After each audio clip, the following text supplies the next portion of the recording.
Men bolaligimdan Qur'onni sevganman va qiroatga qiziqganman. Ko'pincha uyda, yig'inlarda va maktabda Qur'on o'qirdim. Hali ham esimda, 1999-2000-yillarda boshlang'ich maktabda o'qib yurganimda har payshanba kuni o'quvchilar va o'qituvchilar oldiga chiqib qiroat qilardim. Shayx Abdulbositni taqlid qilar edim va Qur'on musobaqalarida qatnashardim. Shu yo'lda davom etdim va 2007-yilda mahallamizdagi bir masjidga imomlik qilishga tayinlandim. Birinchi imom sifatidagi namozim aynan Ramazon oyining oxirgi 10 kunligida edi. O'shanda atigi 16 yosh edim va bu men uchun yangi tajriba edi.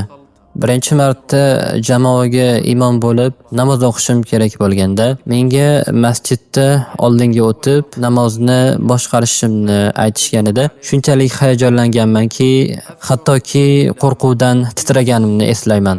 Masjidning ichida minbar va mihrob orasidagi masofa bor yo'g'i 10-15 metr edi. Ammo hayajonim tufayli menga bu yo'l nihoyatda uzun bo'lib tuyulgandi. Biroq Allohning mo'jizasi bilan mihrobga yetib kelib takbir aytganimda barcha hayajonim darhol tarqaldi. Birinchi rakatda Fotiha surasini, keyin esa Ra'd surasini o'qidim. Mana shu birinchi imomlik namozim bo'lgan edi.